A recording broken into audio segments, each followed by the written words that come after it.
बच्चों, कैसे हैं आप सभी? मैं आशा करती हूँ आप सभी लोग स्वस्थ एवं प्रसन्न होंगे। आज हम हमारा पाठ चिट्ठी पत्री को पढ़ेंगे और समझेंगे। पाठ को एक पत्र के माध्यम से हम जानेंगे। तो आइए इस पाठ को हम प्रारंभ करते हैं। यह है हमारा पाठ 11 चिट्ठी पत्री टाइम टेबल अर्थात समय सारिणी। ये चिट्ठी प्यारे दादो विहार कॉलोनी आगरा इनको लिखी गई है प्यारे दादो को। अर्धवार्षिक परीक्षा सिर पर थी। अब अर्धवार्षिक परीक्षा अर्थात हाफ ईयरली एग्जाम सिर पर थी। सारे दोस्त पढ़ाई में जुटे थे। सब लोग पढ़ाई कर रहे थे, मेहनत कर रहे थे। मैंने तैयारी शुरू कर दी थी। पढ़ाई की तैयारी उस बच्ची ने भी शुरू कर दी थी। तभी परीक्षा का टाइम टेबल आ गया अर्थात समय सारिणी आ गई। मैं स्कूल में टाइम टेबल नोट करना भूल गई और मैंने अपनी सहेली मानसी की कॉपी से टाइम टेबल नोट किया। अब इस बच्ची के साथ क्या हुआ? ये विद्यालय की कक्षा में टाइम टेबल नोट नहीं कर पाई, वह नहीं लिख पाई। अतः इसने अपने मित्र मानसी के साथ मानसी की कॉपी को लेकर उससे उसने टाइम टेबल नोट किया। इस तरह मैंने खूब अच्छे से पढ़ाई की। पहला पर्चा हिंदी का था जो अच्छा गया अर्थात पहला पर्चा मतलब पहला एग्जाम जो था वह हिंदी का था और उससे मेरे आत्मविश्वास में थोड़ी बढ़ोतरी हुई। जब एग्जाम अच्छा हो जाता है तो मन में ऐसा लगता है कि ठीक है, हाँ नहीं एग्जाम अच्छा हो गया, अब हमारे आगे के एग्जाम भी अच्छे होंगे। हमने जो याद किया है वही इस तरीके से हमारे एग्जाम में आता है। हमारे स्कूल में अर्धवार्षिक परीक्षा में जो अच्छे नंबर लाते हैं उन्हें कक्षा में सबके सामने टीचर की तरफ से शाबाशी मिलती। अर्धवार्षिक परीक्षा में अच्छे नंबर लाने वाले बच्चों को आदर सम्मान मिला करता था कक्षा में अध्यापक के द्वारा। इसी कारण मैं चाहती थी कि मैं सबसे ज्यादा नंबर लाऊं।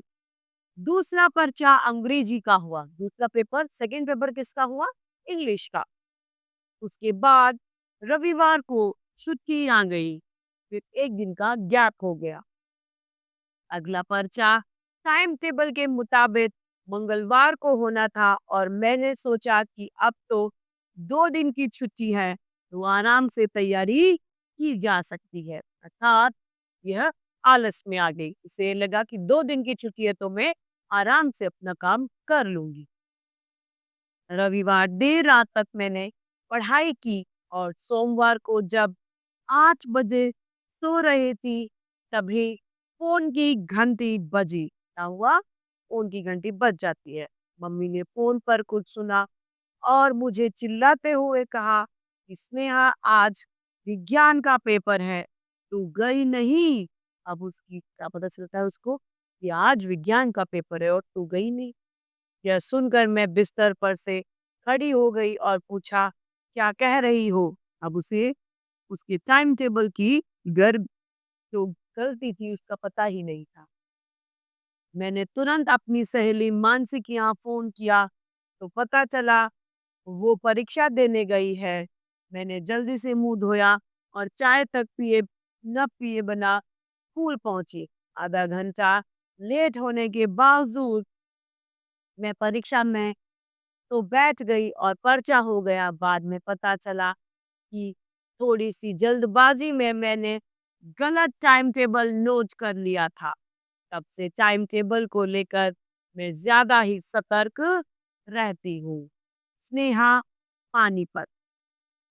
अब क्या हुआ?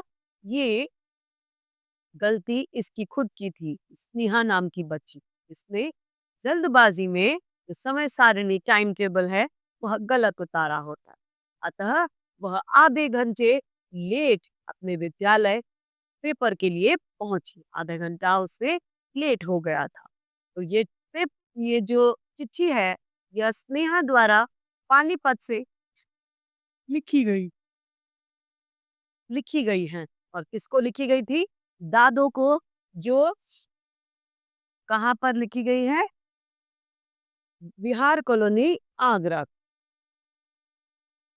तो इस पाठ के समाप्त होने के बाद आइए इसके शब्दार्थ और अभ्यास कार्य को हम देखते हैं। शब्दार्थ में सबसे पहले है अर्धवार्षिक अर्थात 6 माही या half yearly.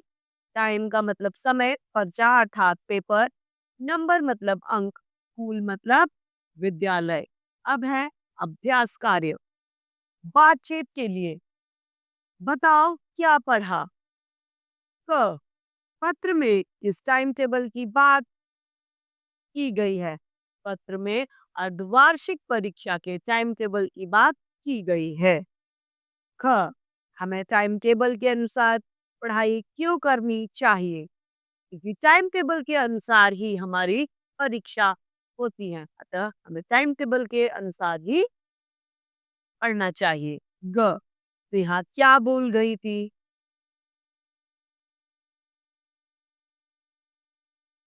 Sneha time table को सही उतारना भूल गई थी। घ, क्या आप परीक्षा का टाइम टेबल नोट करते हैं? जी हाँ, हम नोट करते हैं अपनी परीक्षा का टाइम टेबल। लिखने के लिए प्रश्न पहला, रिक्त स्थान भरो। रिक्त स्थान परीक्षा स्तर पर थी। कौन सी परीक्षा? अर्धवार्षिक।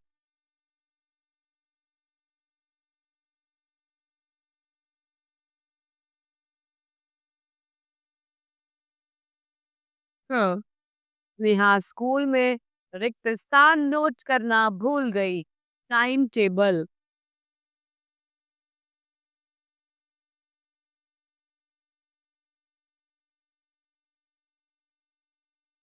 ग, दूसरा पर्चा रिक्त स्थान का हुआ। किसका? अंग्रेजी का।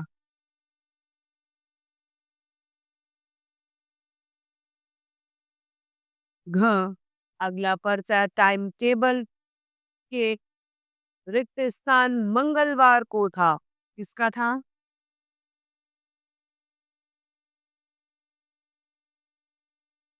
अगला पर्चा टाइम टेबल के मुताबिक।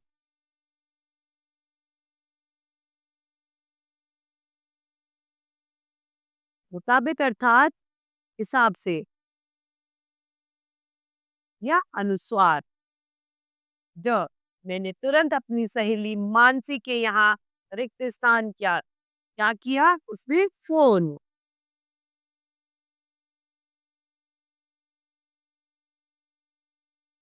प्रश्न दूसरा है, सही कथन के सामने सही और गलत के सामने गलत का चिन्ह लगाएं।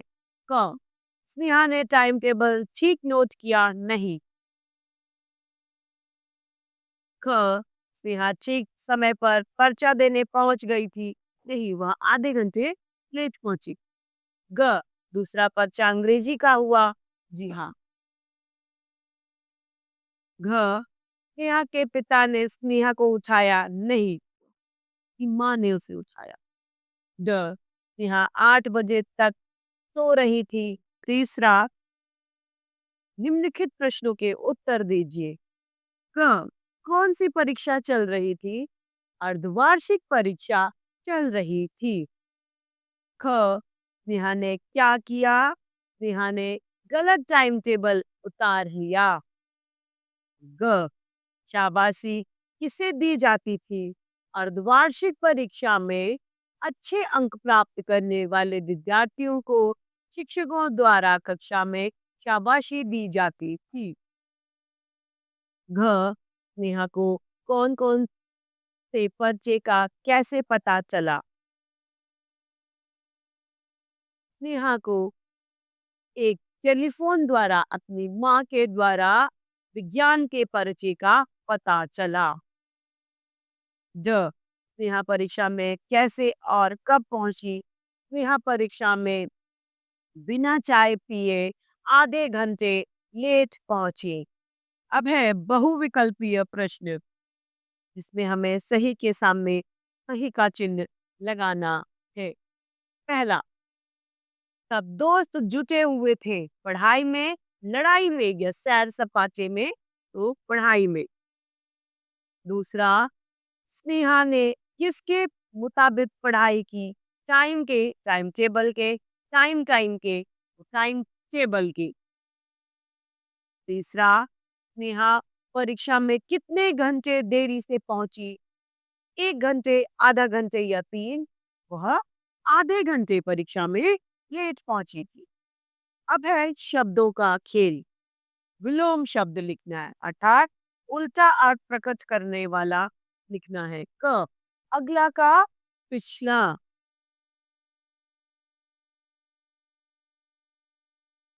टीचर का शिष्य।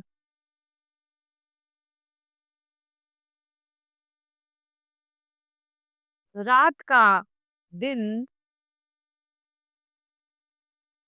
और सुना का अनसुना।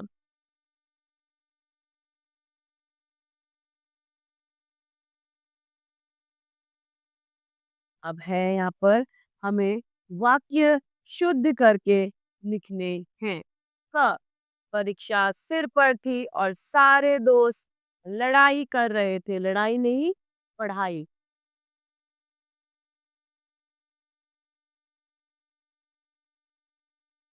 हाँ, पहला चर्चा हिंदी का था। चर्चा नहीं, क्या होगा? पर्चा।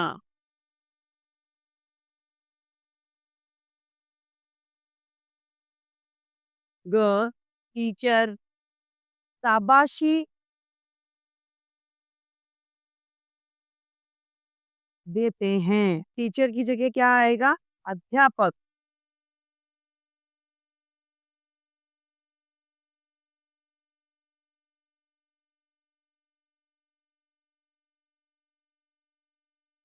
घ, मम्मी ने फोनों पर कुछ सुनी। फोन पर। ज, हमें टाइम टेबल जल्द हमें टाइम टेबल जल्दबाजी में नोट करना चाहिए। जल्दबाजी में नोट नहीं करना चाहिए। अब है प्रश्न तीसरा, पर्यायवाची शब्द लिखें। पर्यायवाची में हमारे पास पहला है परीक्षा। परीक्षा का क्या होगा? जांच व निरीक्षण।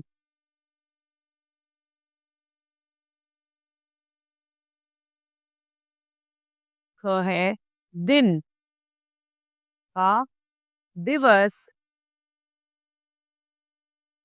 का, वार।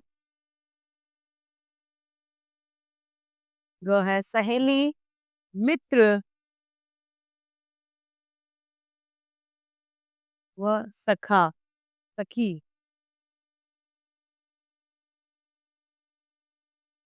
स्कूल का, विद्यालय,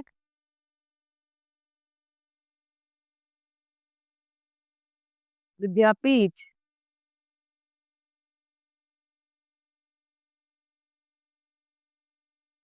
मम्मी का माँ और जननी।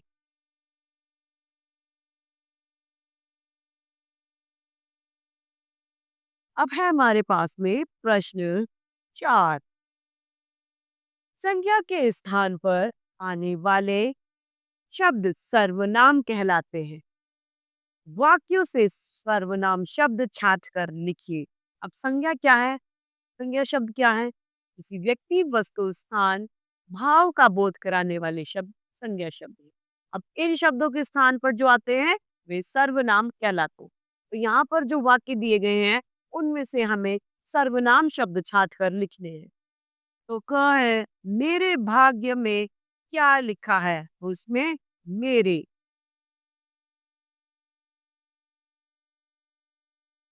क, उस स्थान।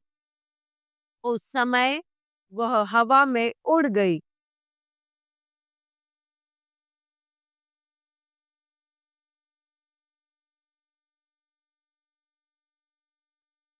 ग, वह सीप में गिर पड़ी।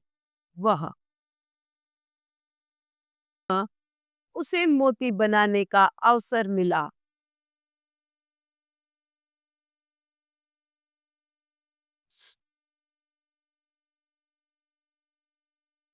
तो इस तरीके से हमारा यह पाठ चिट्ठी पत्री समाप्त होता है। मैं आशा करती हूँ आप सभी लोगों को यह पाठ भली भांति रूप से समझ में आया होगा। तो आज के लिए इतना ही। हम फिर मिलते हैं। धन्यवाद।